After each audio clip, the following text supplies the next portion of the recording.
राधे राधे भक्तजनों, आज आप सुनेंगे दो तोता और सीता की कहानी। खूब सुंदर है। एक दिन परम सुंदरी सीता जी सखियों के साथ उपवन में खेल रही थी। वहाँ उन्हें सुगा पंछी का एक जोड़ा दिखाई दिया जो बड़ा मनोरम था। वो दोनों पंछी एक डाली पर बैठकर इस प्रकार बोल रहे थे। पृथ्वी पर श्री राम नाम से प्रसिद्ध एक बड़े सुंदर राजा होंगे। उनकी महारानी सीता के नाम से विख्यात होगी। श्री राम जी बड़े बुद्धिमान और बलवान होंगे। वो समस्त राजाओं को अपने बस में रखते हुए सीता के साथ 11,000 बरस तक राज्य करेंगे। धन है वो जानकी देवी और धन है श्री राम, जो एक दूसरे को प्राप्त होकर इस पृथ्वी पर आनंद पूर्वक विहार करेंगे। उनको ऐसी बातें करते देख सीता जी ने सोचा, यह दोनों मेरे ही जीवन की मनोरम गाथा कह रहे हैं। इन्हें पकड़कर सभी बातें पूछूं। ऐसा विचार कर उन्होंने अपनी सखियों के द्वारा उन दोनों को पकड़वा कर मंगवाया और उनसे कहा, तुम दोनों बहुत सुंदर हो, डरना नहीं। बताओ तुम कौन हो और कहाँ से आए हो? राम कौन है और सीता कौन है? तुम्हें इनकी जानकारी कैसे हुई? इन सारी बातों को सच सच बताओ। मेरी ओर से तुम्हें कोई भय नहीं होना चाहिए। सीता जी की इस प्रकार पूछने पर उन पंछियों ने कहा, देवी, वाल्मीकि नाम से प्रसिद्ध एक बहुत बड़ा महर्षि है जो धर्म ज्ञान में श्रेष्ठ माने जाते हैं। हम दोनों उन्हीं के आश्रम में रहते हैं। महर्षि ने रामायण नाम का एक महाकाव्य की रचना की है जो सदा ही मन को प्रिय जान पड़ता है। उन्होंने शिष्यों को उसका अध्ययन कराया है और प्रतिदिन वो संपूर्ण प्राणियों के हित में संकलन रह कर उसके पौधों का चिंता किया करते हैं। उसका कलेश्वर बहुत बड़ा है। हम लोगों ने उसे पूरा सुना है। बारंबार उसका गान और पाठ सुनने से हमें भी उसका अभ्यास हो गया है।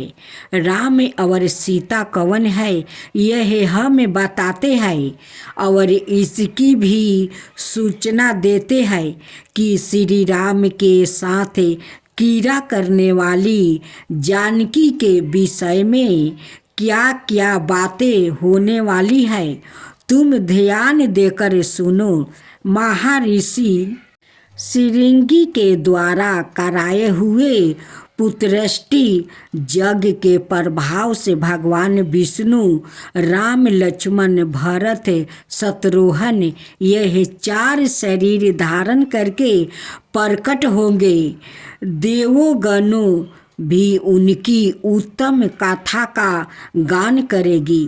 श्री राम महर्षि विश्वामित्रा के साथ भाई लक्ष्मण सहित हाथ में धनुष लिए मिथिला पधारेंगे।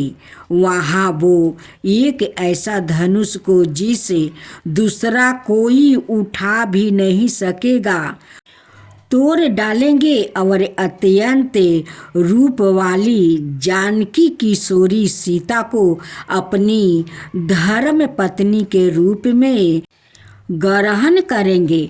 फिर उन्हीं के साथ श्री राम जी अपने विशाल सम्राट राज्य का पालन करेंगे। यह और भी बहुत सी बातें जो वहाँ रहते समय हमारे सुनने में आई है, संक्षेप में मैंने तुम्हें बता दिया है। अब हम जाना चाहते हैं, हमें छोड़ दो।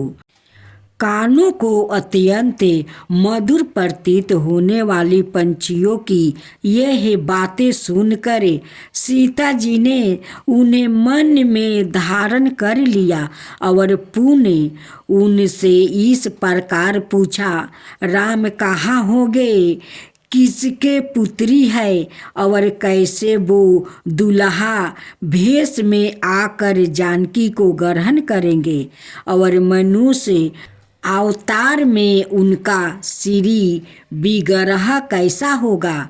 उनके प्रश्नों को सुनकर सुगा मन ही मन जान गई कि यह सीता ही है। उन्हें पहचान कर वो सामने आकर उनके चरणों में गिरकर बोली, श्री राम का मुख कमल की कली के समान सुंदर होगा, नेत्र बड़े बड़े और खिले हुए पंकज की शोभा को धारण करने वाले होंगे। नासिका ऊंची पतली और मनोहरणी होगी, दोनों भैरे सुंदर ढंग से मिले होने के कारण मनोहर प्रतीत होगी। गला शंख के समान सुशोभित और छोटा होगा। वक्ष स्थल उत्तम चौड़ा और शोभा संपन्न होगा। उसमें श्री वस्त्र का चिन्ह होगा।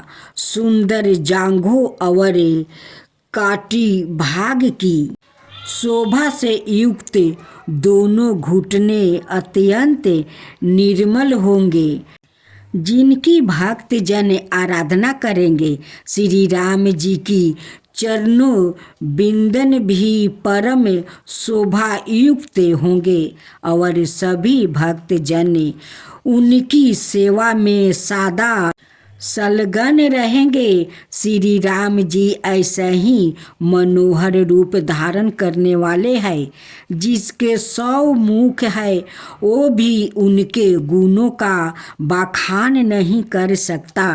फिर हमारे जैसे पंछी की क्या बिसात है। परम सुंदर रूप धारण करने वाली लवणमयी लक्ष्मी भी जिनकी झांकी करके मोहित हो गई, उन्हें देखकर पृथ्वी पर दूसरी कौन स्त्री है जो मोहित ना होगी। उनका बल और पराक्रम महान है, वो अत्यंत मोहक के रूप धारण करने वाले हैं। मैं श्री राम का कहाँ तक वर्णन करूं। वो सब प्रकार के ऐश्वर्यमय गुणों से युक्त है। परम मनोहर रूप धारण करने वाले वो जानकी देवी धन्य है, जो श्री राम के साथ हजारों बरस तक प्रसन्नता पूर्वक विहार करेगी। परंतु सुंदरी तुम कौन हो, तुम्हारा नाम क्या है, जो इतनी चतुरता और आदर के साथ श्री राम के गुणों का कीर्तन सुनने के लिए प्रश्न कर रही हो। सुगा की यह बात सुनकर जानकी कुमारी सीता अपने जन्म की ललित और मनोहर चर्चा करती हुई बोली, जिसे तुम लोग जानकी कह रहे हो, ओ जनक की पुत्री मैं ही हूँ।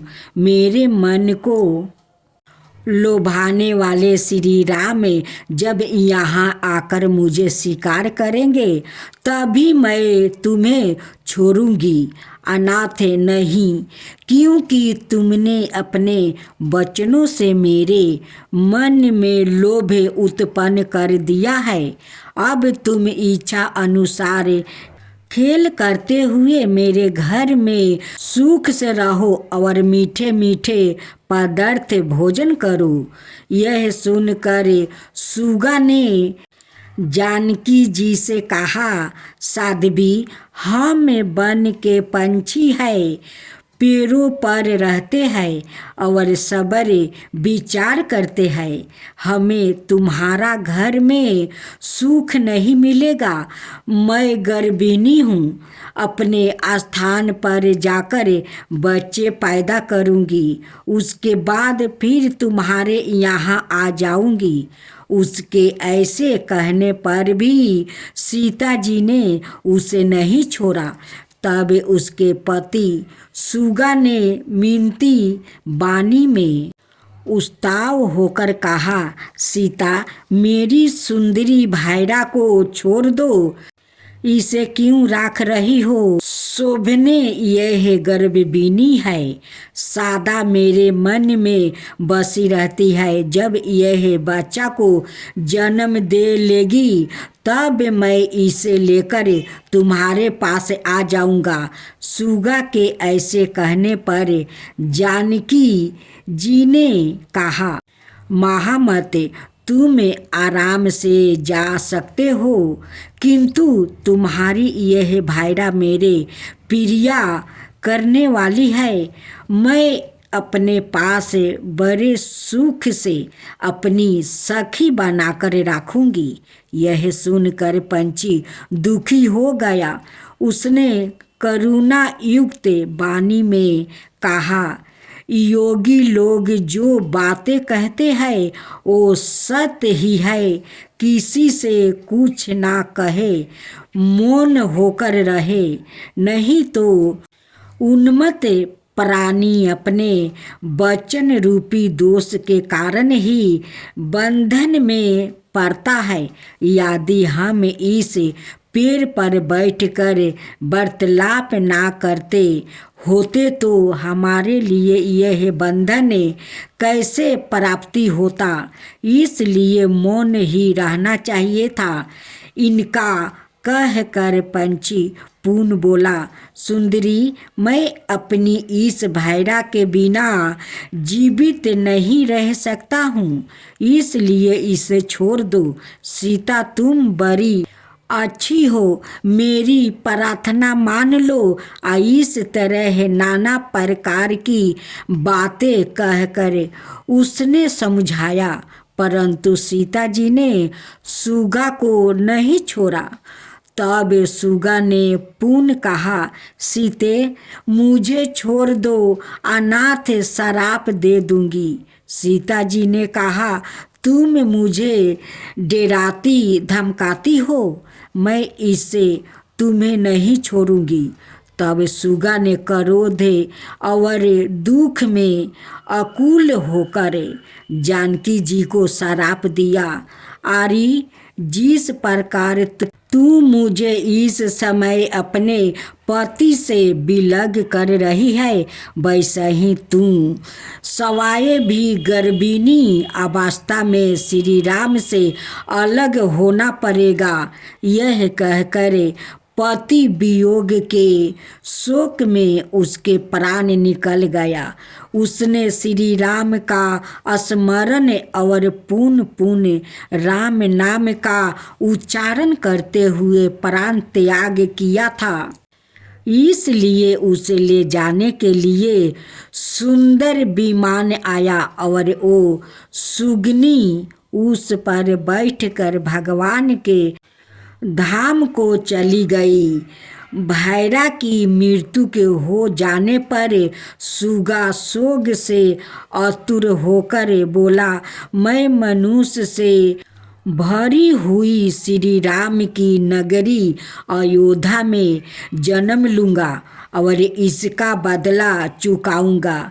मेरे ही विकास से उद्वेग में पड़ कर तुम्हें पति वियोग का भारी दुख उठाना पड़ेगा। यह कहकर उसने भी अपना प्राण छोड़ दिया। इसी सुगा के शराब के कारण एक दिन सीता गर्भिणी होकर ऋषि का कुटिया में रहना पड़ा। तो यही है दोनों सुगा की कहानी।